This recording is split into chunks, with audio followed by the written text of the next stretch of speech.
The research ship Aurora's Edge drifted through the darkness of space, far from Earth and any human colony. Dr. Lisa Murphy pressed her nose against the cold observation window, watching the stars that looked so different this far from home.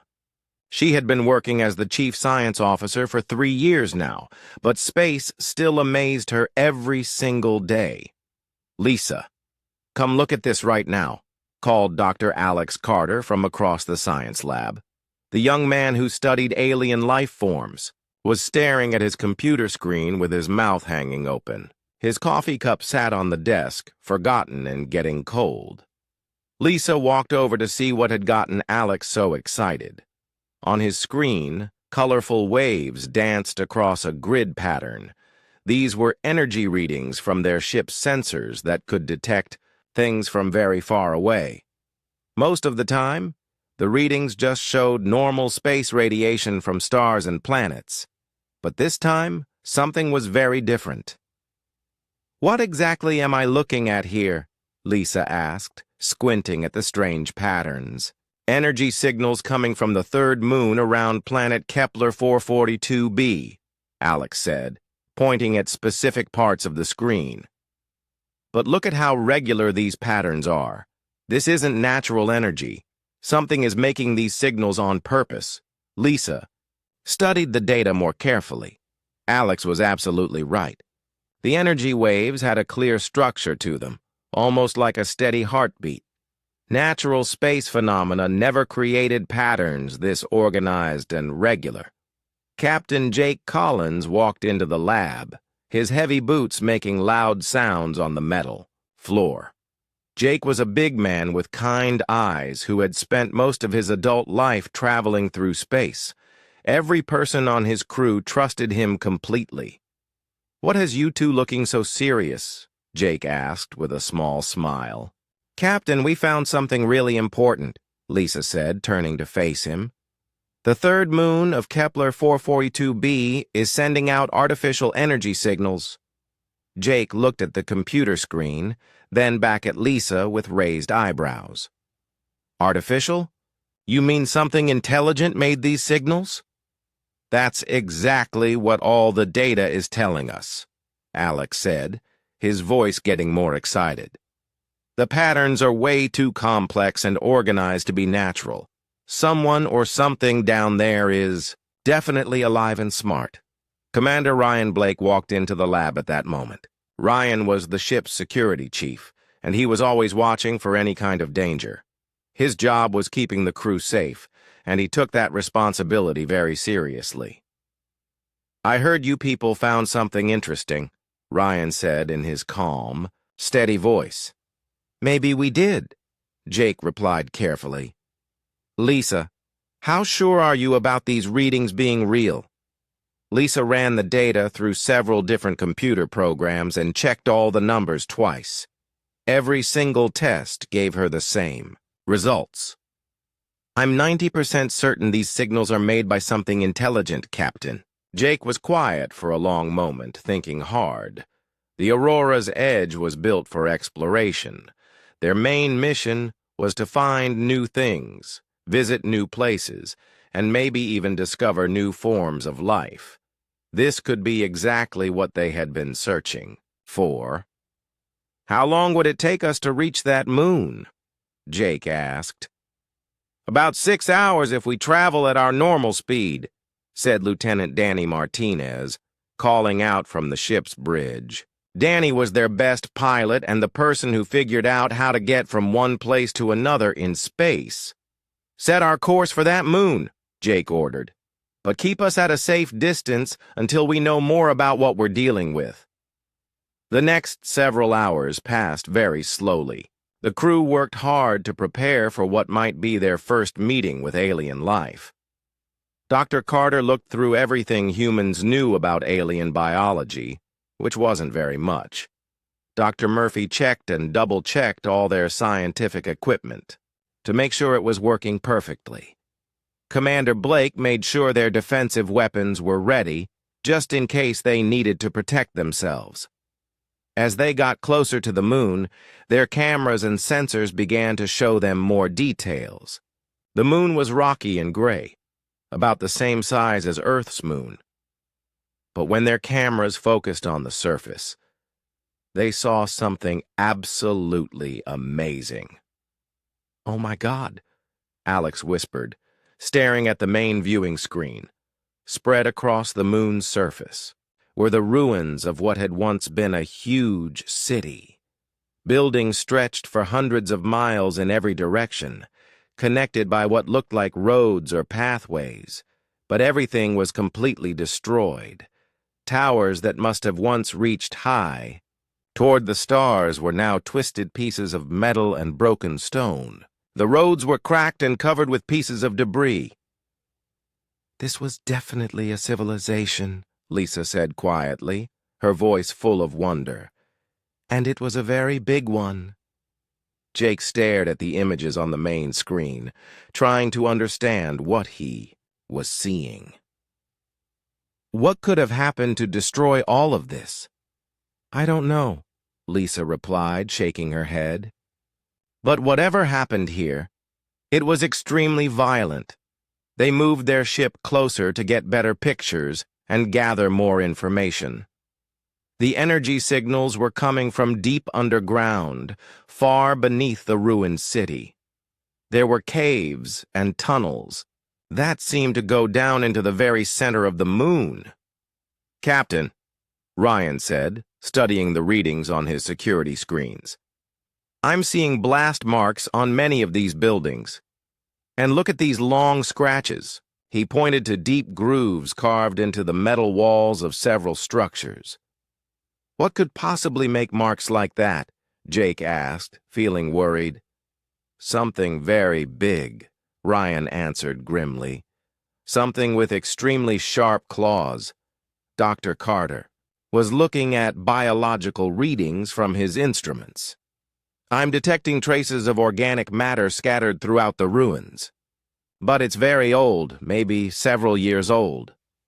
"Are there any signs of life right now?" Jake asked. "Nothing on the surface," Alex replied, studying his screens carefully.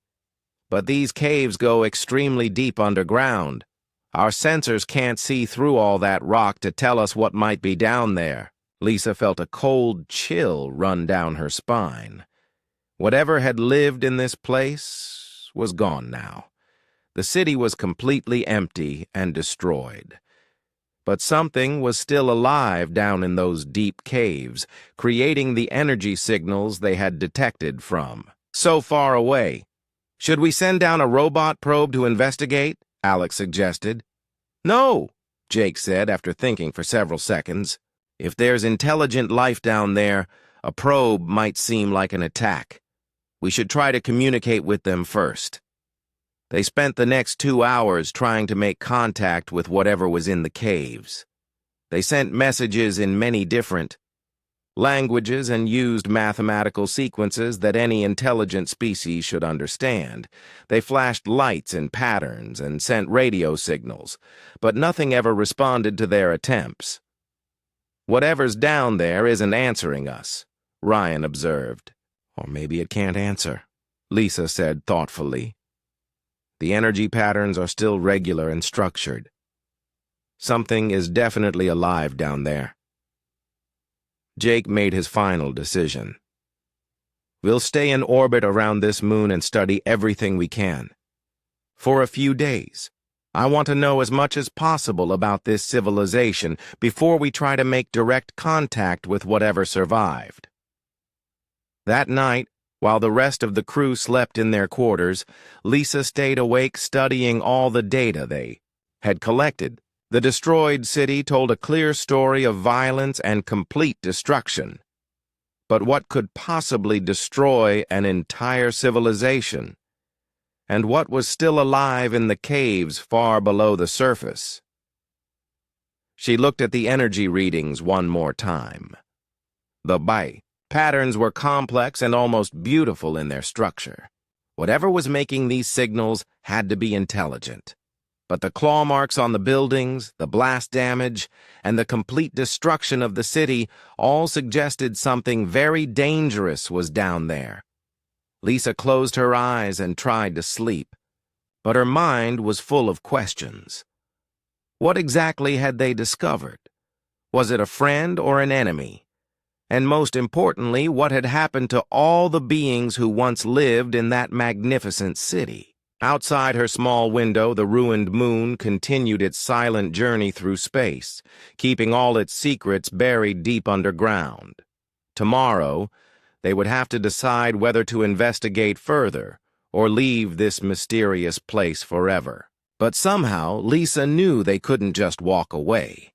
The scientist in her needed answers, no matter how dangerous those answers might be. 3 days had passed since the crew of Aurora's Edge found the ruined moon. They had taken thousands of pictures and collected huge amounts of data, but they still had no real answers about what destroyed the civilization or what was living. In the caves below, Dr. Lisa Murphy was working in the lab when Lieutenant Danny Martinez's voice came through the ship's communication system with obvious excitement and worry. "Captain Collins, please come to the bridge right away. We have unexpected visitors approaching our position." Lisa dropped her data pad and rushed to the bridge as fast as she could. Captain Jake Collins was already there, staring at the main viewing screen with a serious expression. Commander Ryan Blake stood beside him, with his hand resting on his weapon. On the screen, Lisa could see 3 alien ships coming toward their location. The ships were incredibly beautiful, with smooth curves and a shine like pearls that reflected light from the nearby star. They were clearly much more advanced than anything humans had ever built. "They just appeared about 10 minutes ago," Danny explained to the captain. "They came out of faster-than-light travel right in front of us, like they knew exactly where we were." "Have they tried to talk to us?" Jake asked. "Yes, sir. They're asking for permission to come aboard our ship." Jake thought for a moment. This was the first time in human history that humans were meeting an alien civilization. Everything they said and did now would be remembered forever and could affect the future of both species. "Tell them they can send 1 representative to our ship. We'll meet them in docking bay 2. 1 hour later, all the senior crew members gathered in the docking bay to wait. The alien shuttle was small and elegant, completely different from the heavy, practical human ships. As the airlock opened with a soft hissing sound, 2 beings stepped out. The first alien was tall and thin, with blue-green skin that seemed to shimmer and change color in the light. It had large, dark eyes and moved with smooth, flowing motions, like it was dancing. The second alien was shorter and covered in what looked like soft silver fur. "Greetings, humans," the tall alien said in perfect English, which surprised everyone. "I am Ambassador Kethvar of the Zephyrian Coalition. This is my aide, Zelmora. Welcome aboard our ship," Jake replied politely. "I'm Captain Jake Collins. These are my crew members." Kethvar looked around at all the human faces, and his expression became very serious and worried. "Captain Collins, we detected your ship near the 3rd moon of this star system. We must ask you an important question. Have you actually landed on that moon?" "No," Jake answered honestly. "We've only observed it from space. Why are you asking us this?" The relief on Kethavar's face was obvious and immediate. "Thank the stars above. Captain, that moon is completely forbidden. No intelligent being has set foot there for 3 of your Earth years." "Forbidden? Why would it be forbidden?" Dr. Carter stepped forward, his scientific curiosity getting the better of his caution. Zelmora spoke for the first time. Her voice was higher and more musical than Kethvar's. "Because of the devourer that lives there." The Devourer, Lisa repeated, not understanding. Kethvar gestured for everyone to sit down in the docking bay chairs. Perhaps it would be best if we explain the whole story to you. The moon you discovered was once the capital world of the Corvan Empire. The Corvans were a proud, powerful species who ruled over dozens of star systems for thousands and thousands of years. What happened to them? Jake asked, though he was afraid he already knew the answer. They were completely destroyed, Kethvar said quietly. Every single Corvan in the entire galaxy died in just a matter of days. All the humans looked at each other in shock and horror. An entire species completely wiped out in just a few days? How was that even possible? How could something like that happen? Ryan asked, his hand moving unconsciously toward his weapon. They woke up something they should have left alone, Zelmora replied with sadness in her voice. Deep in the caves beneath their capital city, they found a creature. Something ancient and terrible beyond imagination. Kethvar continued the story. The Corvans were scientists and explorers very much like yourselves. When they found this creature, they tried to study it and understand what it was. They called it the Devourer because it seemed to feed on energy itself. What did this creature look like? Alex asked, his scientific mind wanting to know more despite the danger. The very few survivors who escaped before the end described it as massive, Kethvar said, his voice becoming quiet with fear. Larger than your entire ship. It had tentacles that could somehow phase in and out of reality itself, teeth that could cut through any metal known to science, and acid that could dissolve anything it touched. Lisa felt her blood turn cold with fear. And this creature is still down there right now? Yes, Zelmora confirmed with a nod. The creature destroyed the entire Corvan Empire, then went back into the caves where it has remained ever since. Every few months, our long-range sensors detect massive energy bursts coming from the moon. The creature is still alive and still very active. Why haven't you destroyed it? Ryan asked, thinking like a military man. Kethvar looked surprised and almost shocked by the question. Destroy it? Commander, nothing in the known universe can destroy the Devourer.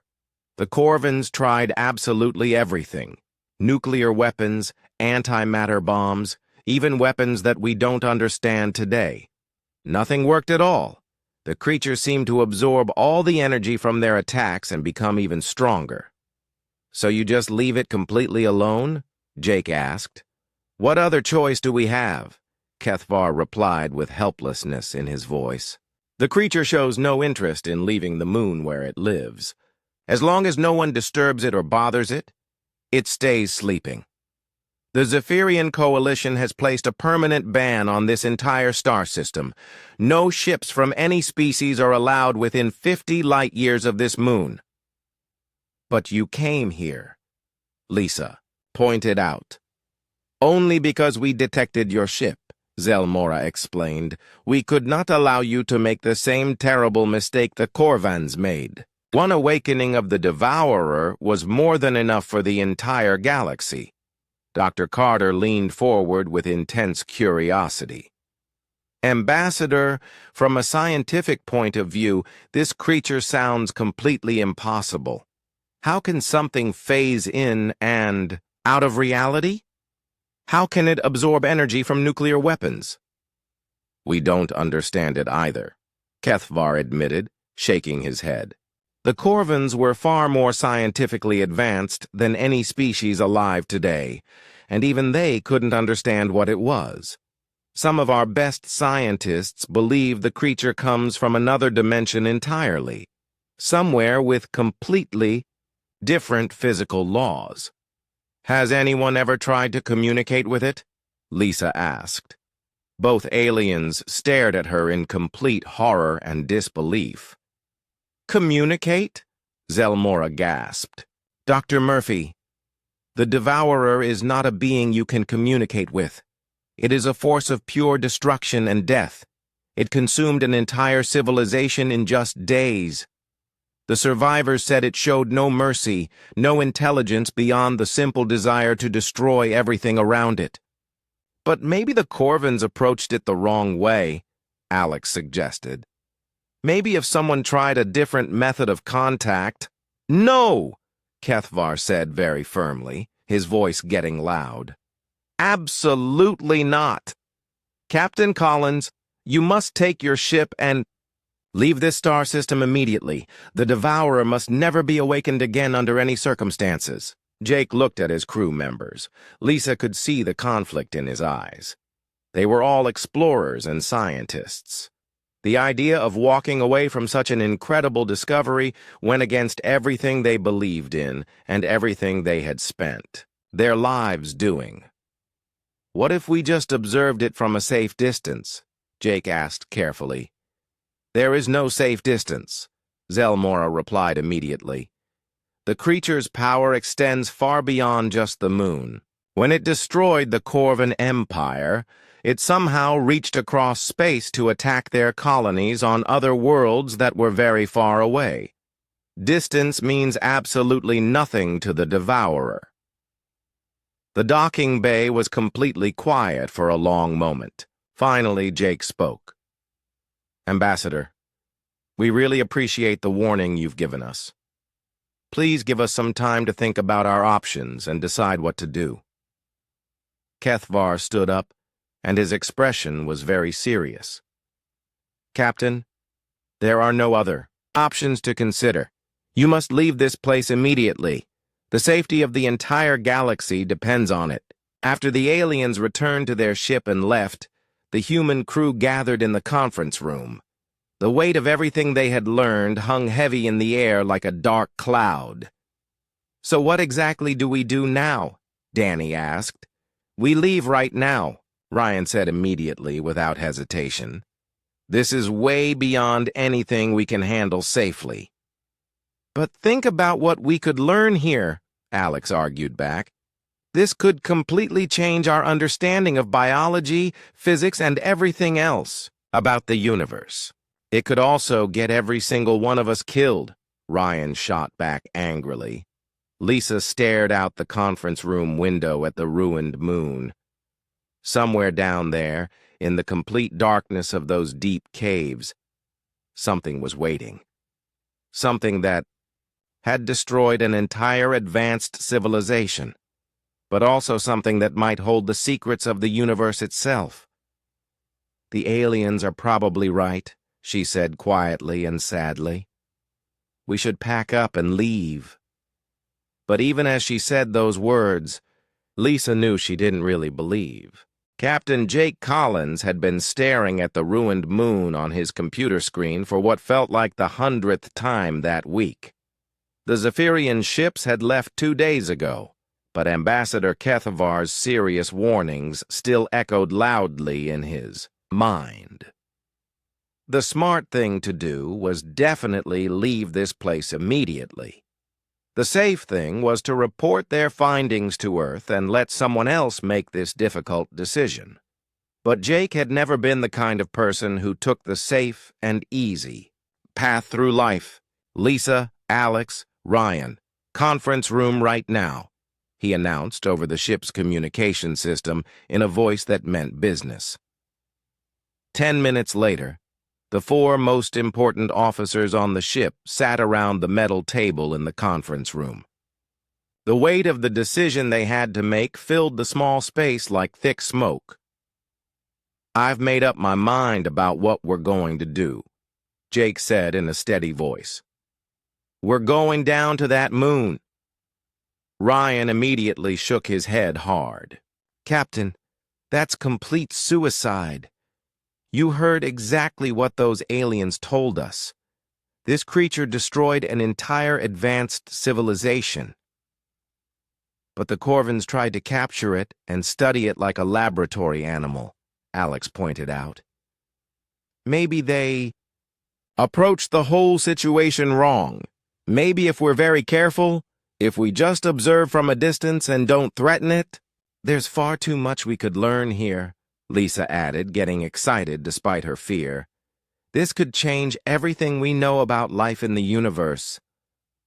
Or it could kill every single one of us in horrible ways, Ryan replied grimly. Jake held up his hand for everyone to be quiet. I've been thinking about this for days and days. Yes, it's extremely dangerous. But we're explorers and scientists. This is exactly what we do. We take risks to expand human knowledge and understanding. What's your plan? Lisa asked, leaning forward. We go down in the small shuttle, Jake explained carefully. Just the four of us, nobody else. We stay together at all times. We don't split up for any reason, and we don't take any unnecessary risks. At the very first sign of real danger, we leave immediately. Ryan sighed heavily and rubbed his forehead. I really don't like this idea at all, but if we're actually going through with it, I want to bring heavy weapons for protection. Absolutely no weapons, Jake said very firmly. The aliens told us that weapons just made the creature stronger and more angry. If we can't fight it successfully, we won't give it any reason to want to fight us. 3 hours later, their small shuttle was descending slowly toward the surface of the ruined moon. The closer they got, the more impressive and terrible the destruction became. The alien city must have been absolutely beautiful once, with tall towers reaching toward the stars and elegant bridges connecting different parts of the city. Now it was nothing but a graveyard of broken metal and scattered stone. Landing area is completely clear, Danny reported from the pilot's seat. No movement anywhere, no energy readings except from the deep underground caves. The shuttle touched down gently in what had once been a large plaza or town square. Broken statues surrounded them on all sides, their faces worn away by time and violence. The four humans put on their protective environmental suits and stepped out carefully onto the moon's surface. Gravity here is about 80% of Earth normal, Lisa noted, checking the readings on her instruments. The atmosphere is thin, but we can breathe it safely with our suits. They walked through the ruins very slowly, their boots making crunching sounds on the debris scattered everywhere. Every single building they passed showed clear signs of incredible violence. Walls were torn apart as if by massive claws. Burn marks covered every surface they could see. In some places, the metal was completely melted into strange, twisted shapes that hurt to look at. What kind of weapons could possibly do damage like this? Alex wondered out loud, his voice full of amazement and horror. Maybe these weren't made by weapons at all, Ryan replied grimly. Maybe they were made by claws and teeth. They reached the entrance to the cave system after walking for about an hour through the destroyed city. The opening was absolutely huge, easily large enough for their entire ship to fit through with room to spare. Ancient Corvan symbols were carved all around the entrance, but most of them were too badly damaged to read or understand. The energy readings are definitely coming from somewhere down there, Lisa confirmed, looking at her instruments. Jake turned on his helmet light and took the first step into the cave. The others followed close behind him, staying together as they had promised. The tunnel went downward into complete darkness, and its walls were covered with a strange, glowing moss that gave off a soft blue light. This moss isn't natural at all, Alex observed, taking readings with his portable scanner. It's some kind of engineered organism that was created on purpose. The Corvans must have planted it throughout the caves to provide lighting. They walked deeper and deeper into the cave system, following the strongest energy signals their instruments could detect.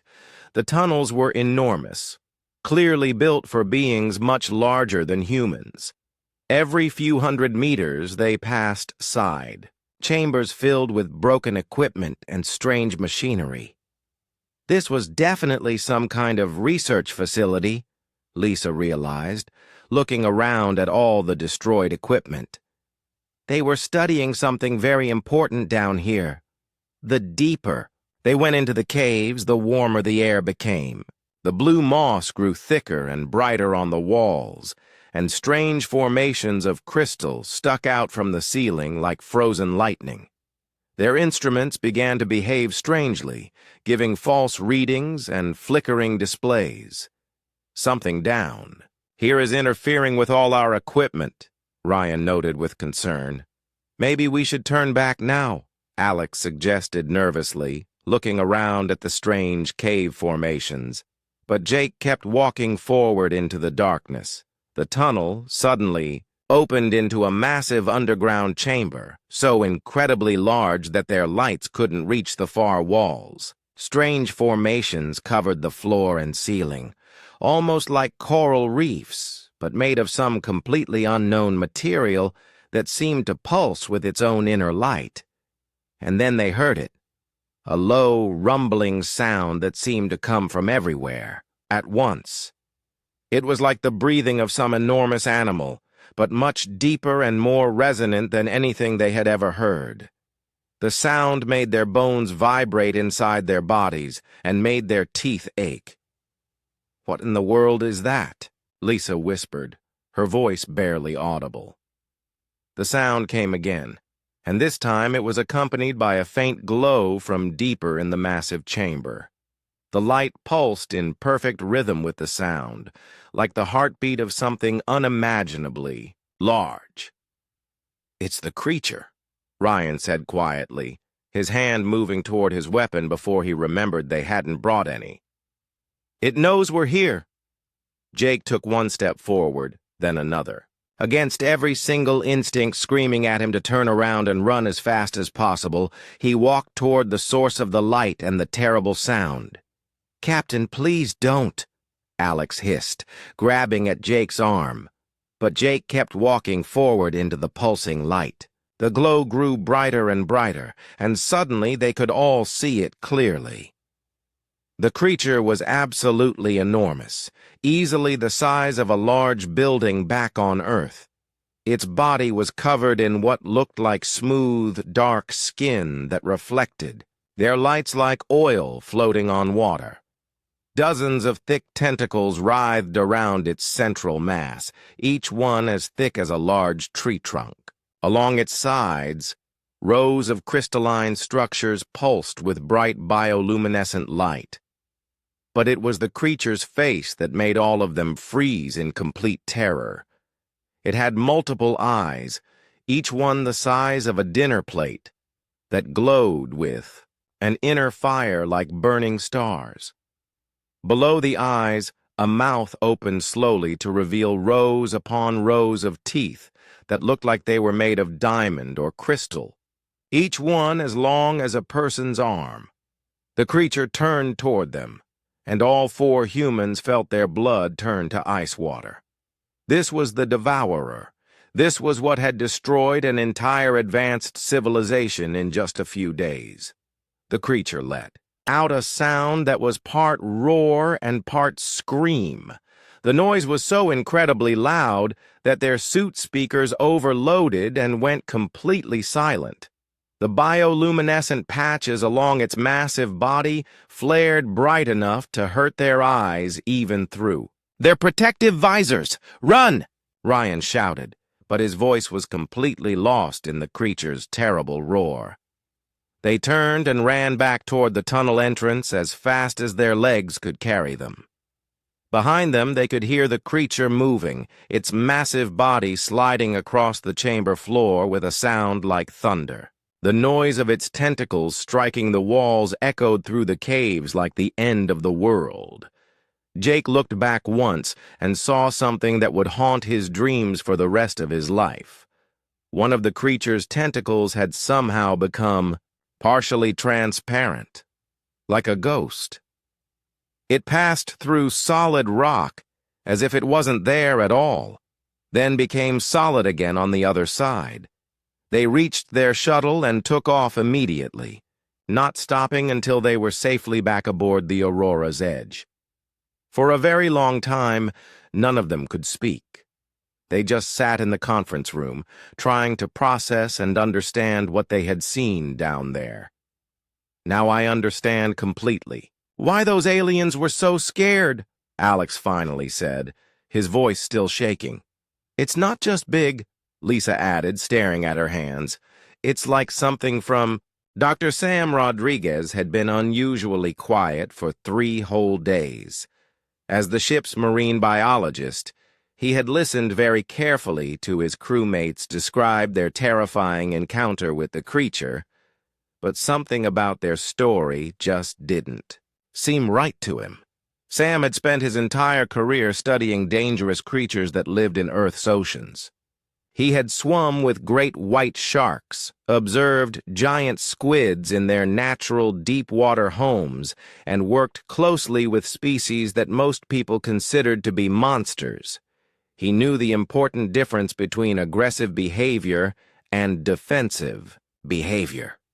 "Captain," Sam said, walking up to Jake in the ship's dining hall, "I want to go back down to that moon." Jake nearly choked on his coffee and started coughing. "Sam, did you hear what we told you about that thing down there?" "I heard every single word," Sam replied, sitting down across from Jake at the small table. "But I think you completely misunderstood what you actually saw." "Misunderstood?" Jake raised his eyebrows. It was the size of a building with teeth, like diamonds and tentacles that could phase through solid rock. "What exactly is there to misunderstand?" Sam pulled out his tablet computer and showed Jake a video of a giant octopus moving through the water. "Look at this creature carefully. 8 arms covered in powerful suckers, a beak that can crack through the hardest crab shells, and it can change color in just seconds. To a small fish, this looks like a nightmare monster." "What's your point here?" "My point is that the octopus is actually quite gentle unless it's being threatened or hunting for food. The displays you described, the loud roaring, the bright, flashing lights, the tentacles striking the walls, those all sound like threat displays, not actual attack behaviors." Jake studied the video carefully, then looked back at Sam with interest. "You think the creature was scared of us?" "I think it was defending its territory," Sam explained patiently. "You said it didn't follow you when you ran away, right? In my experience, truly aggressive predators don't let their prey escape. They chase after it until they catch it and kill it." "Or maybe it just got bored with us," Jake suggested. Sam shook his head firmly. "Captain, I've studied defensive behavior in dozens of different species. What you described fits the pattern perfectly. The creature was trying to scare you away from its home, not actually kill you." Before Jake could respond to this idea, Dr. Lisa Murphy and Dr. Alex Carter joined them at the dining table. "We've been working on analyzing the energy readings from our encounter," Lisa said, setting down her tablet on the table. "The creature's bioluminescent patterns weren't random at all. There was clear structure to them, almost like some kind of communication." Alex finished her sentence. "The patterns changed when you moved around, almost like it was responding directly to your presence." Sam leaned forward excitedly. "That's exactly what I'm talking about.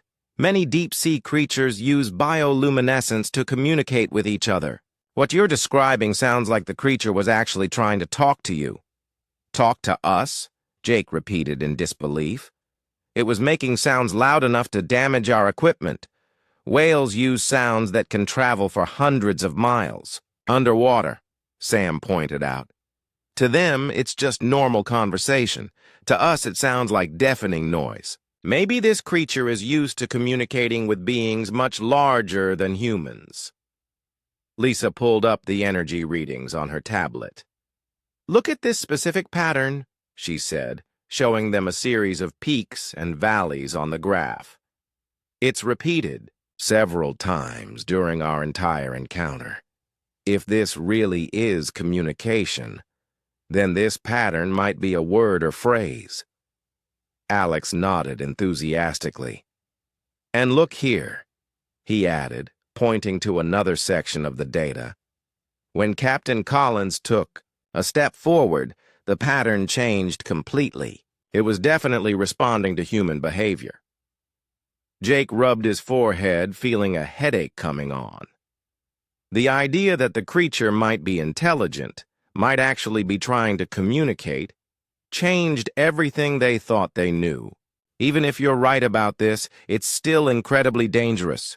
The aliens told us it destroyed an entire civilization. The aliens also said the Corvins tried to study it and capture it like a laboratory animal, Sam replied. How would you react if someone kidnapped you and tried to perform painful experiments on you? The table fell completely silent as everyone thought about Sam's words. I want to go back, Sam said firmly. Just me, alone, with no equipment except basic life support. No weapons, no scientific instruments, nothing that could possibly be seen as threatening. Absolutely not, Jake said immediately. I will not send you down there to die. Captain, I've spent my entire career working with dangerous marine life. I know how to approach unknown species safely. Please let me try. Lisa looked at the data on her tablet again. The energy readings show the creature is still very active. It's been generating regular patterns since we left. Maybe it's waiting for us to come back, Alex suggested quietly. Jake stood up and walked to the dining hall window, looking out at the ruined moon floating in space. As a captain, his first and most important responsibility was to keep his crew safe. But as an explorer, he knew that Sam might be absolutely right. This could be the greatest discovery in the history of humanity. If I let you do this, Jake said finally, turning back to face Sam, you follow my rules exactly. You take a shuttle down to the surface, but you don't go into the caves alone. The rest of us stay on the surface as backup. I agree to that, Sam said quickly. And at the very first sign of aggression from that creature, you get out of there immediately. Understood completely. 2 hours later, Sam was back on the moon's surface, walking slowly and carefully toward the cave entrance. His heart was pounding hard in his chest, but he forced himself to stay calm and relaxed. If he was right about the creature, showing fear would only make the situation worse. He stopped at the cave entrance and called out in a loud, clear voice. Hello? Is anyone there? His voice echoed into the darkness and faded away. From deep within the caves came a low, rumbling response. It was much quieter than before and less threatening. Sam took a deep breath and stepped into the tunnel. I'm coming down to see you, he announced. I'm not here to hurt you or capture you. I just want to talk. As he walked deeper into the cave system, the blue moss began to glow much brighter, as if it was responding to his presence. The crystal formations on the ceiling pulsed with gentle, welcoming light. When Sam reached the main chamber, the creature was waiting for him. It was just as massive and impressive as his crewmates had described, but something was completely different. The creature's bioluminescent patches were glowing softly, cycling through beautiful patterns of blue and green light. Hello, Sam said, quietly, stopping about 50 feet away from the creature. The creature's multiple eyes focused on him, and the light patterns on its body changed immediately. Instead of the aggressive red and orange colors his crewmates had described, the creature now displayed calm blues and purples. Sam sat down carefully on the cave floor, making himself as small and non-threatening as possible. My name is Sam, he said in a gentle voice. I'm sorry my friends scared you earlier. They didn't mean any harm. The creature made a sound, much quieter than before. It was almost musical, like the song of a whale echoing through deep water. "You're beautiful," Sam said, and he really meant it. In the soft glow of the cave, the creature's dark skin seemed to shimmer with hidden colors. Its tentacles moved with a fluid grace that reminded him of sea anemones swaying gently in ocean currents. One of the creature's tentacles moved slowly toward Sam, stopping just a few feet away. Sam could see that the tentacle was covered in complex patterns and textures almost like living artwork. "You're lonely, aren't you?" Sam asked softly. "How long have you been down here all by yourself?" The creature's light patterns shifted again, and Sam thought he could detect something like deep sadness in the display. "We call ourselves humans," Sam continued in his gentle voice. "We come from a planet called Earth, very far from here. We explore space, looking for new life, hoping to make new friends." The creature's response was immediate and exciting. Its bioluminescent patterns became much brighter and more complex, cycling through what looked like dozens of different configurations. Sam smiled warmly. "You want to know more about us, don't you?" For the next hour, Sam talked to the creature about Earth, about humans, and about his work studying ocean life. The creature listened with obvious attention, its light patterns changing in response to different topics. When Sam talked about whales, the creature's display became particularly animated and bright. "You remind me of the whales back home," Sam said with affection. "They're huge like you, but they're gentle giants. They sing beautiful songs to each other across vast distances." The creature made a sound that was unmistakably musical, like it was trying to sing along. "That's absolutely beautiful," Sam said, with wonder. "Would you like me to come back tomorrow? We could talk more and get to know each other better?" The creature's response was a warm golden glow that filled the entire chamber with comfortable light. As Sam walked back to the shuttle, he couldn't stop smiling. His crewmates were completely wrong about the creature. It wasn't a monster or a destroyer at all.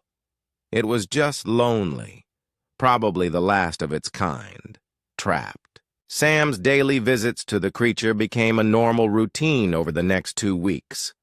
Every single morning, he would take the small shuttle down to the moon's surface and spend several hours in the caves, talking to what he had started thinking of as his new friend. "I brought you something special today," Sam announced cheerfully as he entered the main chamber. He pulled out a small speaker from his backpack and placed it carefully on the cave floor. The creature's many eyes immediately focused on the small device, and its bioluminescent patterns shifted to curious yellows and greens that seemed to ask, "What is this?" "This plays music," Sam explained, pressing the play button with a smile.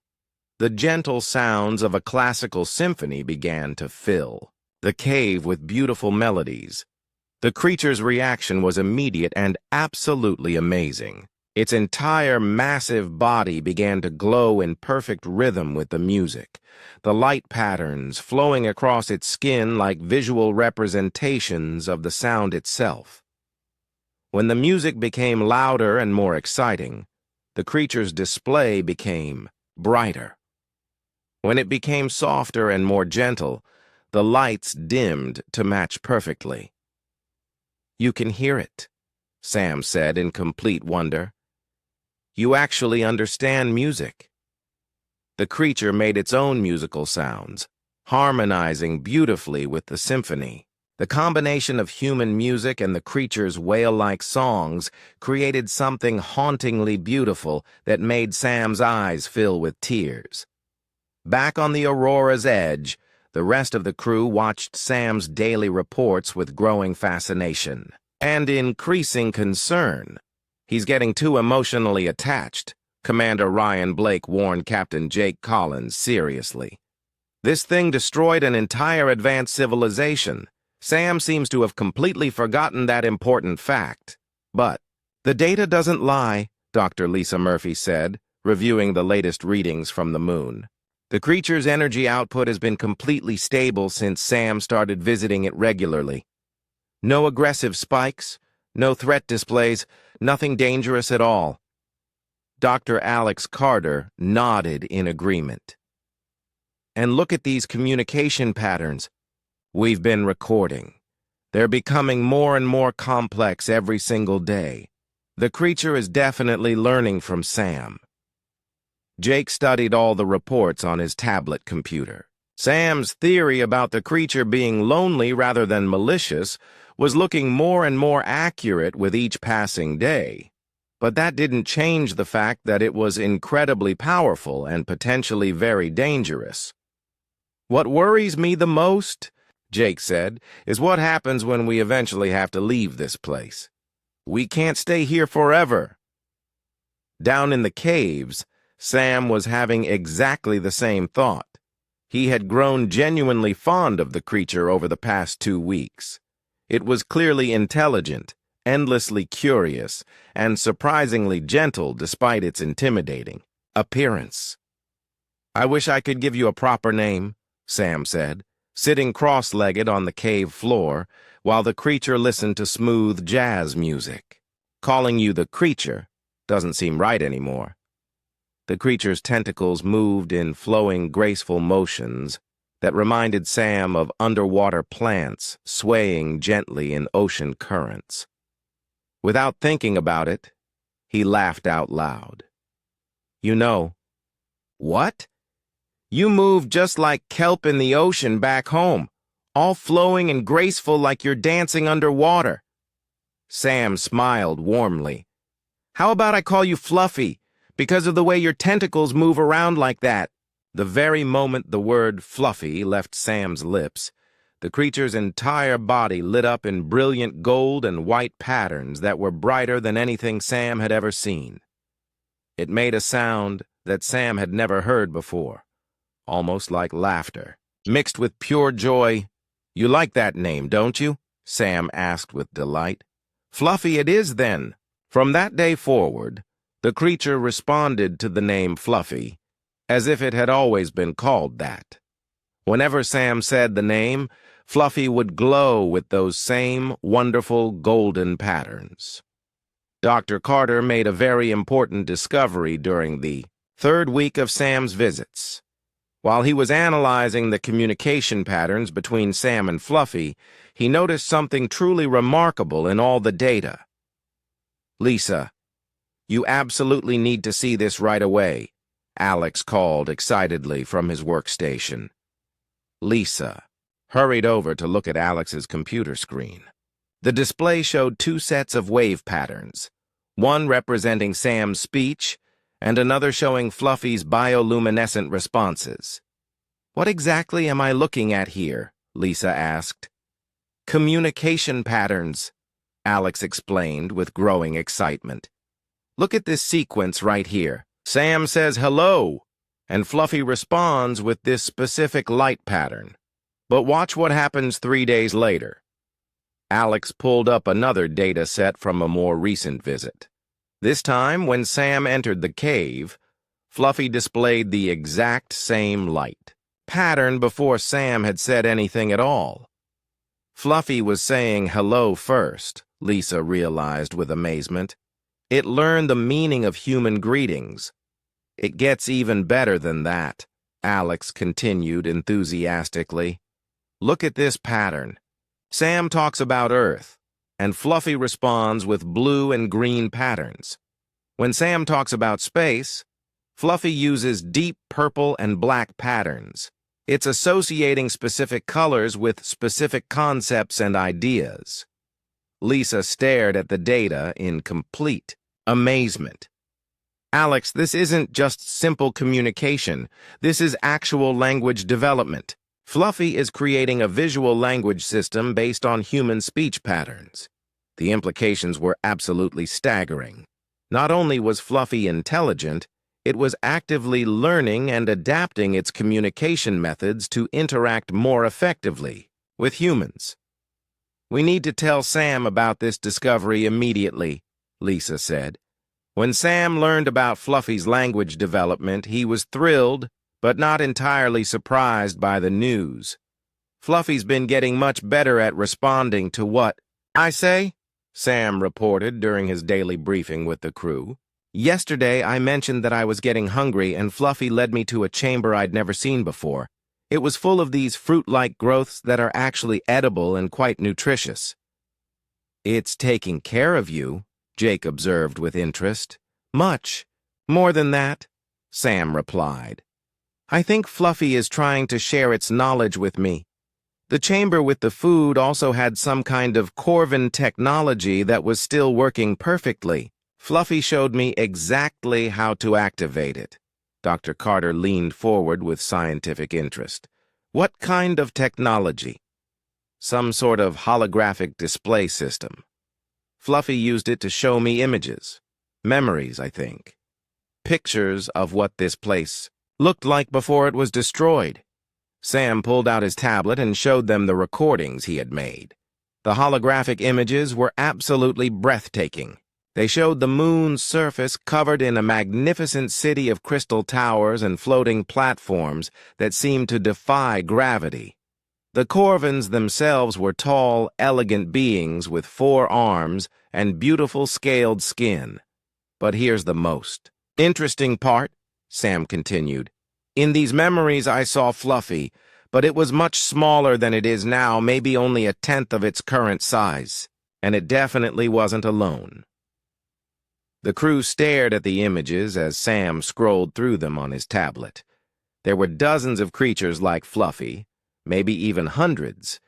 They were living in complete harmony with the Corvins, helping them with their advanced technology. I think they were partners and friends, not prisoners. "So what went wrong?" Jake asked. Sam's expression grew very sad. "I'm still trying to piece that together. But I think Fluffy was the only survivor of its species when something went catastrophically wrong. All that incredible power, all that grief and rage, with nowhere to go but outward in destruction." Lisa felt a cold chill run down her spine. An entire species of beings that powerful, all dying at the same time. The energy release would have been absolutely incredible, Alex agreed. It could have torn apart the very fabric of space itself. And Fluffy was left completely alone, Sam said quietly. The only survivor on a dead world, surrounded by the ruins of 2 civilizations. Jake was quiet for a long moment, processing everything Sam had told them. The picture that was emerging was not of a monster, but of a traumatized survivor dealing with unimaginable loss and loneliness. "Sam," Jake said finally, "how is Fluffy's emotional state right now?" "Much better than when I first met it," Sam replied with a smile. "The golden patterns are becoming more and more frequent. Fluffy seems happier. Having someone to talk to, someone who doesn't run away in fear, I think it means everything to it." "And how do you feel about it?" Jake asked. Sam's smile grew even wider. "Honestly, Captain, Fluffy might be the best friend I've ever had in my entire life. It's incredibly intelligent, genuinely caring, and despite everything it's been through, it's still capable of kindness and joy. When I told Fluffy about my family back on Earth, it spent hours creating light patterns that looked like human faces, trying to understand what human families are like." "You've actually named it Fluffy," Ryan pointed out with a slight smile. "The name fits perfectly," Sam said somewhat defensively. "You should see how it moves when it's happy, all those tentacles flowing around like it's dancing gracefully underwater." As the crew discussed their amazing findings, none of them noticed the small Zephyrian monitoring probe that had been silently observing their ship for the past week. Ambassador Kethvar and the Coalition Council were about to receive some very disturbing news about human activities on the Forbidden Moon. The emergency meeting of the Zephyrian Coalition Council was called at what humans would consider 3 o'clock in the morning. Representatives from 12 different alien species gathered quickly in the Great Chamber on Zephyr Prime, their faces showing various degrees of panic and complete disbelief. Ambassador Kethvar stood at the center of the chamber, holding a datapad with hands that were shaking noticeably. Council members, the situation is much worse than we originally feared. The humans have not only remained at the Forbidden Moon, they have made direct contact with the Devourer. A chorus of horrified gasps and frightened clicks filled the entire chamber. Representative Tholrun of the Mantid Collective raised one of his 4 arms urgently.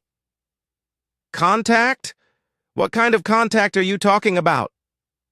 According to our secret monitoring probe, Kethvar replied with fear in his voice. One of the humans visits the creature every single day. They appear to be communicating with it somehow. The chamber erupted in panicked discussions and frightened arguments. The idea that anyone could actually communicate with the Devourer was completely beyond their ability to understand or believe. This is absolute madness, declared Representative Vexara of the Silicon Brotherhood, her metallic voice ringing through the chamber. The humans have doomed us all.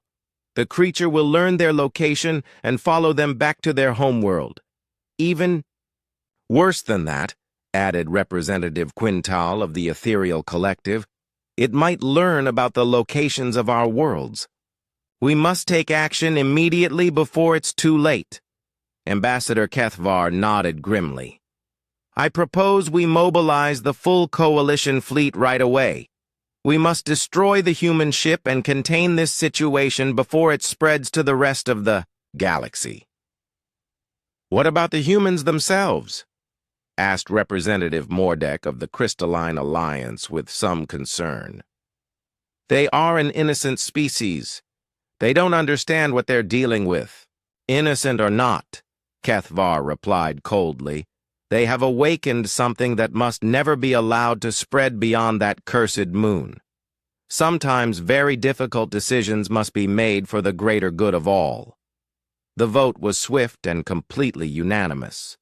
Within 6 hours, the largest military fleet in Coalition history was assembled and heading toward the Kepler system at maximum speed. Aboard the Aurora's Edge, Sam was having the most remarkable conversation of his entire life. Using the ancient Corvin holographic system that Fluffy had shown him, they had developed a much more sophisticated form of communication. Show me your people, Sam said gently, gesturing toward the holographic projector.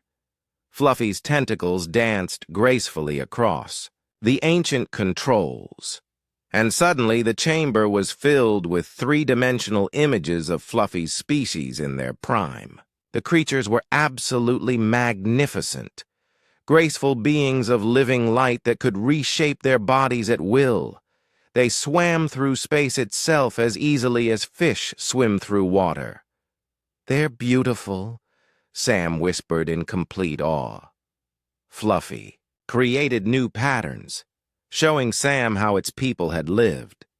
They were explorers and artists, traveling between dimensions to create wonderful works of living art. They had come to the Corvin moon to collaborate on a project that would bridge the gap between physical reality and pure energy. What went wrong? Sam asked softly. The holographic images changed, showing the Corvins becoming aggressive and fearful.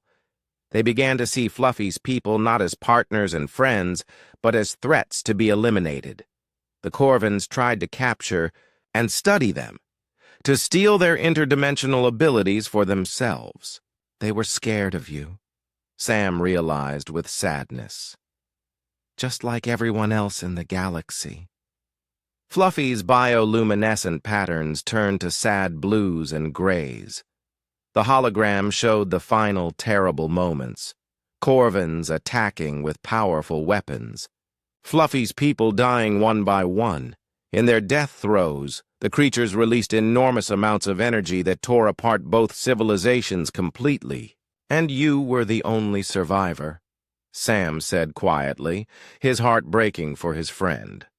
Fluffy's patterns confirmed Sam's understanding. For 3 long years, it had been completely alone on the dead moon, carrying the grief and guilt of 2 extinct civilizations.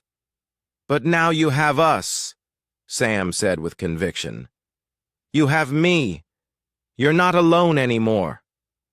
Fluffy's response was immediate, brilliant gold and white patterns that filled the entire chamber with warm, comforting light. Their conversation was suddenly interrupted by an urgent communication from Captain Collins. Sam, get back to the ship immediately. Jake's voice crackled through Sam's radio with obvious panic. We have a very big problem up here.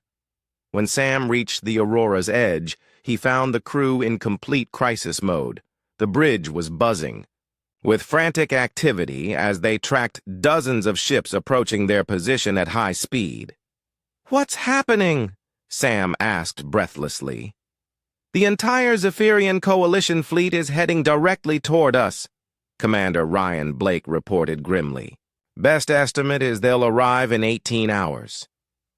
How many ships are we talking about? Sam asked, feeling his blood run cold. 237 at last count, Danny Martinez replied from the navigation station. Everything from small destroyers to massive battleships. Sam felt his heart sink into his stomach. They're coming to destroy Fluffy? They're coming to destroy all of us, Jake corrected. I've been trying to communicate with them for hours, but they won't respond to any of our messages. Dr. Lisa Murphy was studying the tactical display with growing concern. Sam, there's something else you need to know. We're detecting massive energy buildups from the moon's surface. Fluffy knows they're coming. Sam stared at the energy readings on Lisa's screen. The patterns were unlike anything they had recorded before, chaotic, angry, and growing stronger and more dangerous by the hour. Fluffy is getting ready to defend itself, Sam realized with horror. If that fleet attacks, Fluffy will fight back, with everything it has. And if what we learned about its people is true, the energy release could destroy half the star system, Alex finished quietly. Jake slumped in his captain's chair, looking older than his years. So we have 2 choices. Run away and let the Coalition fleet attack Fluffy, which could result in massive destruction. Or stay here and try to protect it, which will definitely result in our own destruction. There's a third option, Sam said quietly. Everyone on the bridge looked at him with hope and desperation. I go back down and talk to Fluffy. Maybe I can convince it to come with us, to leave this place peacefully. Sam, we don't have a ship nearly big enough to carry that creature, Ryan pointed out. Fluffy's people could travel through space without any ships at all, Sam replied. Maybe Fluffy can do the same thing. Jake shook his head. Even if that actually worked, where would we go? The Coalition would hunt us across the entire galaxy. Earth, Sam said simply. We take Fluffy home to Earth. Let our government and scientists work out all the diplomatic issues. That's an enormous risk, Lisa observed. If we're wrong about Fluffy being peaceful, we're not wrong, Sam said with complete certainty. I've spent weeks with Fluffy. It's not a monster. It's just scared and lonely. Jake looked at the tactical display again. The Coalition fleet was getting closer every hour, and their intentions were very clear. Even if we could somehow get Fluffy to Earth, Jake said, the Coalition fleet would follow us there. We'd be leading them straight to our homeworld. Not if we don't go directly there, Sam suggested. "We could take a very roundabout route, maybe stop at some of the outer colonies first. Give Earth time to prepare for what's coming." The bridge was completely quiet as everyone considered Sam's desperate plan. It was extremely risky, possibly suicidal. But the alternative was to abandon Fluffy to certain death. "There's one more serious problem," Danny pointed out. "Our ship isn't built for interdimensional passengers. If Fluffy phases out of reality while aboard, it could tear our hull apart and kill us all." "Then we'll have to trust that Fluffy won't let that happen," Sam replied. "It's been learning about humans for weeks. It knows we're fragile and need protection." Jake stood up and walked to the observation window, looking down at the ruined moon. Somewhere in those caves, a lonely creature waited, probably knowing that its new human friends were about to abandon it like everyone else had. "Sam," Jake said finally, "how certain are you that Fluffy will come with us willingly?" "Very certain," Sam replied without any hesitation. "Fluffy trusts me completely, and I think it's been hoping for a chance to leave this place ever since. Its people died." Jake made his decision. "All right, we'll try your plan. But if this goes wrong, if Fluffy shows any signs of aggression or instability, we abort the mission immediately." "Understood, Captain." As Sam prepared to return to the moon one more time, he couldn't help but think about how much his life had changed in just a few weeks. He had come to this star system as a simple marine biologist. Now he was about to attempt the first interdimensional creature rescue in human history. But when he thought about Fluffy alone in those caves, waiting for friends who might never return, Sam knew he had to try. Some friendships were worth any risk, no matter how dangerous. Sam descended into the caves one final time, his heart heavy with the weight of what he had to tell Fluffy. The bioluminescent moss on the walls pulsed much more rapidly than usual, and the crystal formations hummed with barely contained energy. Fluffy definitely knew that danger was approaching. When Sam entered the main chamber, he found Fluffy in a state he had never seen before.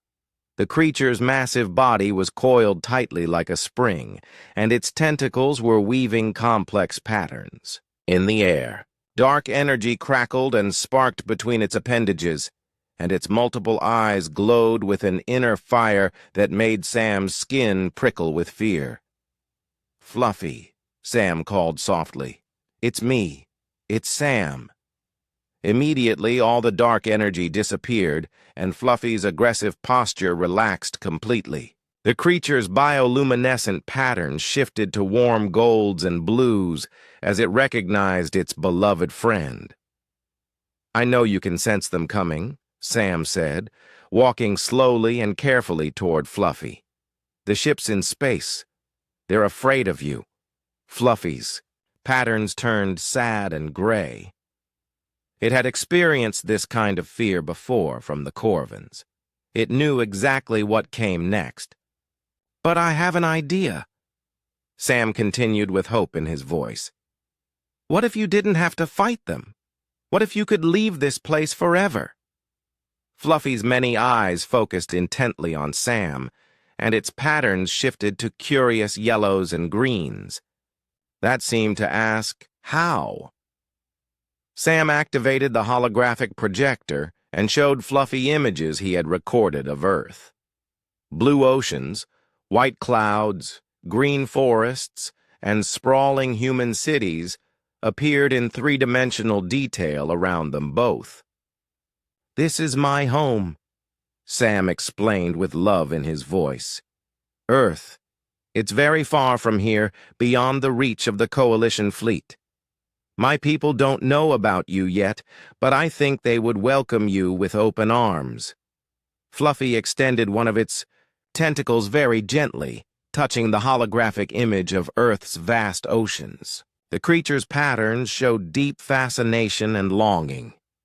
"You could come with us," Sam said. Leave this dead place behind forever and start a completely new life. You wouldn't have to be alone anymore." For several long minutes, Fluffy was completely silent, its patterns cycling through complex sequences that Sam had learned meant very deep thought. Finally, the creature moved to the holographic controls and began showing Sam new images. These were memories of Fluffy's people traveling through space without any ships at all, their bodies shifting and flowing through dimensions like cosmic dancers. Fluffy showed Sam how they could compress their physical forms, how they could exist partially outside normal reality to travel vast distances safely. "You can actually do that?" Sam asked in complete amazement. "You can travel through space with us?" Fluffy's response was a confident golden glow that filled the chamber. "But our ship is very small compared to you," Sam pointed out with concern. "And we humans are fragile. If you phase in and out of reality while you're with us..." Fluffy created new patterns, showing Sam images of delicate coral reefs and tiny fish swimming safely among them. The message was perfectly clear. Fluffy understood the need for gentleness when dealing with smaller, more fragile life forms. Sam's radio crackled to life with urgent static. "Sam, we're completely out of time." Captain Collins's voice was filled with panic. "The Coalition fleet will be here in 6 hours. We need to leave right now if we're going to escape." "Did you hear that?" Sam asked Fluffy. "We have to go now if we're going to go at all." Fluffy's response was immediate and decisive. The creature began to glow brighter and brighter, its massive form starting to shimmer and become translucent. Sam watched in complete fascination as Fluffy demonstrated its incredible interdimensional abilities, partly phasing out of normal reality. "I'll take that as a yes," Sam said with a nervous grin. The journey back to the surface took much longer than usual. Fluffy moved very slowly and carefully, its massive form somehow flowing through tunnels that should have been far too small for it. Sam realized that the creature was compressing itself, using its interdimensional abilities to fit through spaces it couldn't normally navigate. When they emerged from the caves, the Aurora's Edge was waiting in the landing area. Captain Collins, Dr. Murphy, Dr. Carter, and Commander Blake were all standing near the ship's cargo bay, which had been hastily modified to accommodate their very unusual passenger. "My God," Lisa whispered as Fluffy emerged from the cave entrance. "It's even bigger than I remembered." Fluffy paused at the edge of the landing area, its patterns cycling through cautious colors as it studied the waiting humans. These were Sam's friends, but they were still strangers to Fluffy. "It's okay," Sam said reassuringly, both to Fluffy and to his nervous crewmates. "Everyone, I'd like you to meet Fluffy." Despite the serious danger of their situation, Dr. Carter couldn't help but smile. "You actually named it Fluffy?" "The name fits perfectly," Sam replied. "Fluffy, these are my friends. They want to help you just like I do." Fluffy's tentacles moved in those flowing, graceful motions that had inspired its name. The creature's bioluminescent patterns shifted to curious yellows and greens as it studied each human in turn. "Hello, Fluffy," Lisa said softly, stepping forward bravely. "We're very glad to meet you." Fluffy's response was a warm, golden glow that encompassed all the humans present, making them feel welcomed and accepted. "We need to hurry," Jake said, urgently, checking his tablet. "The Coalition fleet is accelerating. We have maybe 4 hours before they arrive and start shooting." Getting Fluffy aboard the Aurora's Edge was unlike anything any of them had ever experienced. The creature seemed to fold in on itself, its massive form becoming smaller and more compact while somehow still retaining its essential shape. It flowed through the cargo bay doors like liquid light, then settled comfortably into the specially prepared space. Incredible, Alex breathed, watching as Fluffy's bioluminescent patterns adjusted perfectly to the ship's artificial lighting. It's completely adapted its size to fit our ship. Fluffy's people were master shapeshifters, Sam explained. They could exist in multiple dimensions at the same time. On the bridge, Danny Martinez was frantically plotting their escape route. Captain, I've calculated a course that will take us through several uninhabited star systems before heading toward Earth. It'll add weeks to our journey, but it should throw off any pursuit. Do it, Jake ordered firmly.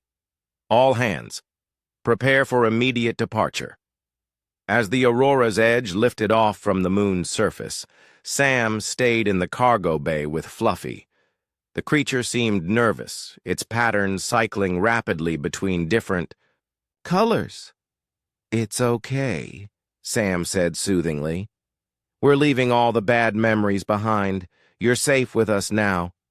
Fluffy extended one of its tentacles toward Sam, stopping just short of touching him. Sam reached out and gently placed his hand on the tentacle's surface.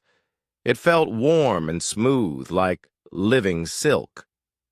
We're going to be the best of friends, Sam said with a warm smile. On the bridge, the crew watched their sensors carefully as they accelerated away from the moon. Behind them, space remained empty, but they all knew that wouldn't last very long. Energy buildup detected, Lisa reported from her science station. Something very big is about to happen. On the main screen, they watched as space itself seemed to tear open like fabric. Dozens of ships poured through the dimensional rift. The Coalition fleet had finally arrived. They're not wasting any time, Ryan observed grimly. Look at those. Attack formations. They're preparing for a full assault on the moon. Jake felt a knot form in his stomach.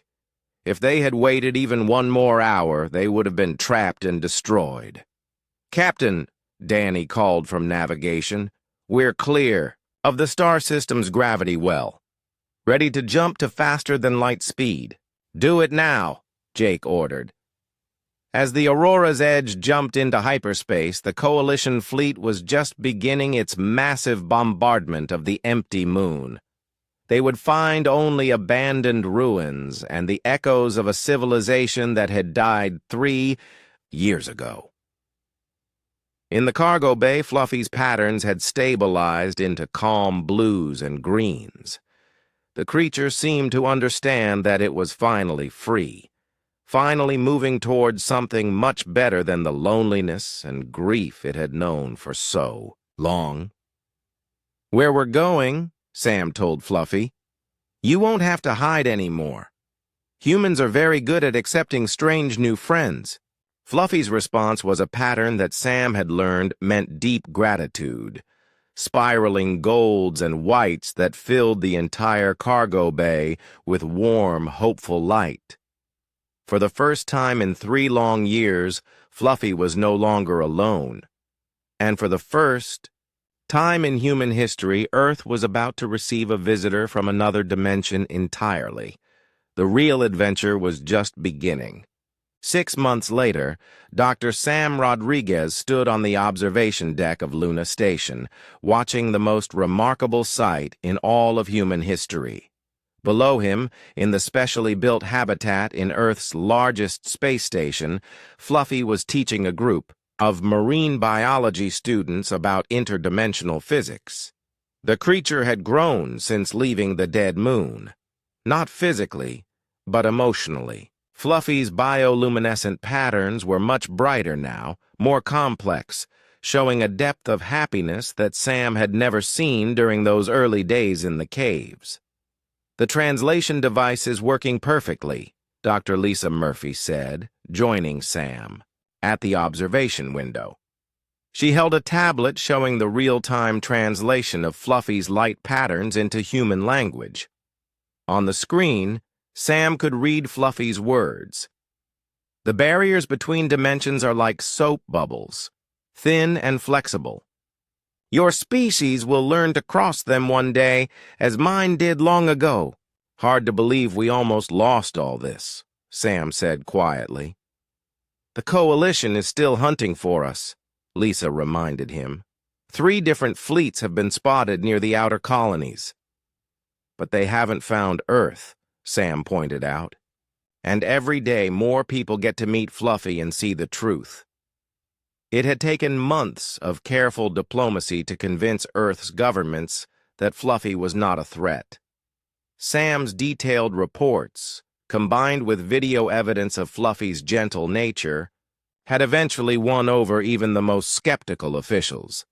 Captain Jake Collins approached them, carrying a communication pad with a serious expression. "News from the diplomatic front," Jake announced. "Ambassador Martinez just returned from his meeting with the Arcturus colony representatives. 3 more human colonies have agreed to provide sanctuary if the Coalition discovers our location." "What about the peace talks?" Sam asked. "Still ongoing," Jake replied. "Ambassador Kethvar finally agreed to meet with our representatives, but he's insisting that Fluffy be contained in some kind of interdimensional prison." Sam's expression darkened. "That's not happening. Fluffy has been imprisoned enough for 1 lifetime." Through the observation window, they watched as Fluffy noticed Sam's presence. The creature's patterns immediately shifted to the warm golds, and whites that Sam had learned meant happiness and friendship. "Look at that," Lisa said with a smile. "Fluffy always knows when you're here." Sam placed his hand on the window, and Fluffy extended one of its tentacles to touch the glass from the other side. It had become their ritual greeting. "Professor Rodriguez," called Dr. Elena Vasquez, the station's chief xenobiologist. "Fluffy is asking for you again. I think it wants to show the students something new." Sam made his way down to the habitat level. The space had been designed specifically for Fluffy, with multiple chambers that allowed the creature to move freely while accommodating its interdimensional abilities.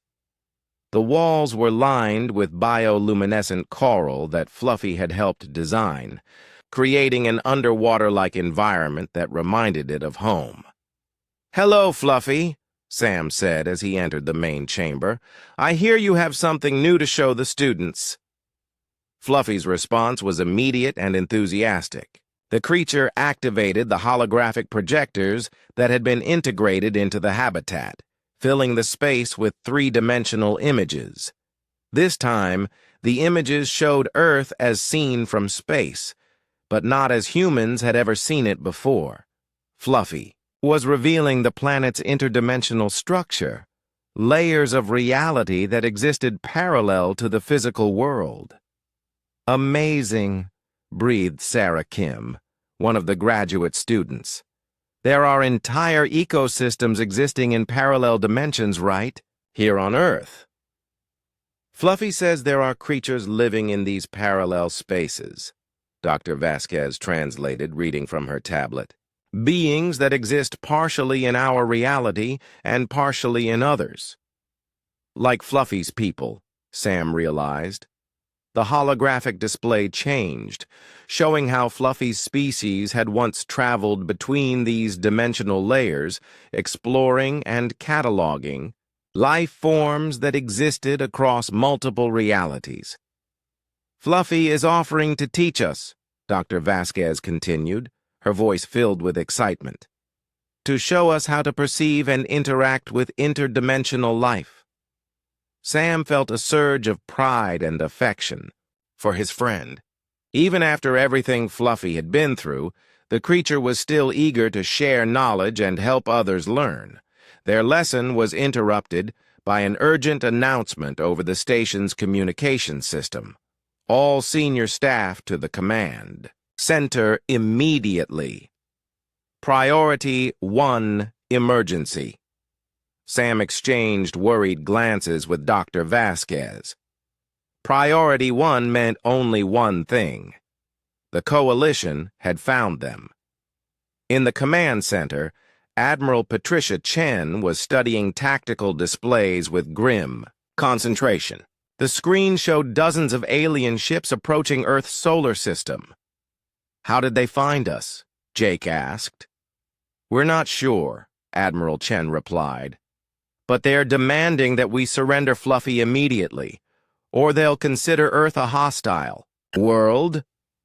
"How long do we have?" Sam asked. 6 hours before they reach Earth orbit." Sam turned to leave the command center, but Admiral Chen stopped him. "Dr. Rodriguez, where are you going?" "To talk to Fluffy," Sam replied. "This is Fluffy's decision to make."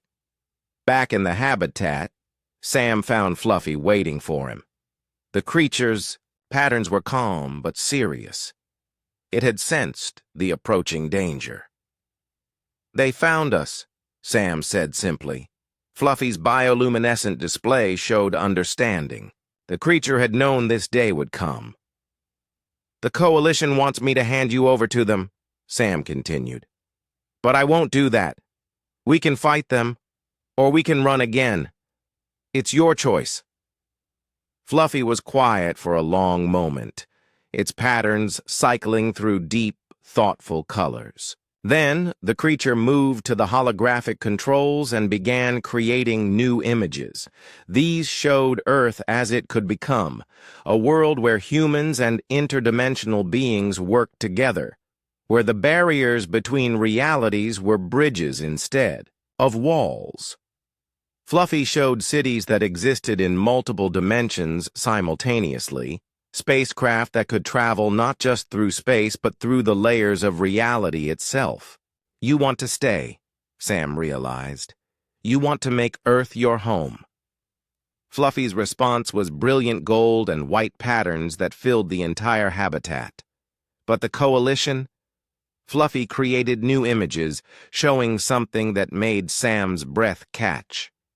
Hundreds of interdimensional beings, all responding to Fluffy's call. They were coming to Earth, not to destroy, but to protect.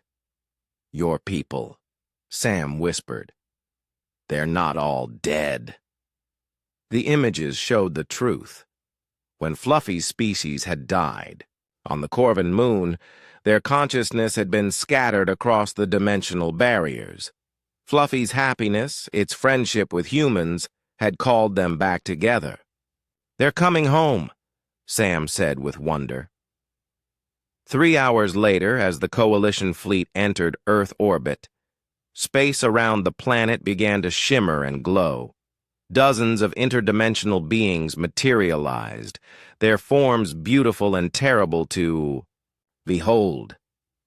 They positioned themselves between the Coalition ships and Earth, creating a barrier of living light. Admiral Kethvar's voice came over the communication channels, filled with shock and fear. "Impossible. The interdimensional species is extinct. We saw them die." From Luna Station, Sam broadcast a response that would change galactic history. "Ambassador Kethvar, I'd like you to meet Fluffy and their family. They're citizens of Earth now, under the protection of the human government, and they're here to stay." The standoff lasted for hours, but eventually, faced with beings whose power they couldn't comprehend, the Coalition fleet withdrew. Years later, Earth became known throughout the galaxy as the first world to successfully integrate interdimensional beings into its civilization. Humans learned to perceive and travel through parallel realities, while Fluffy's people found new purpose in protecting and teaching their adopted world.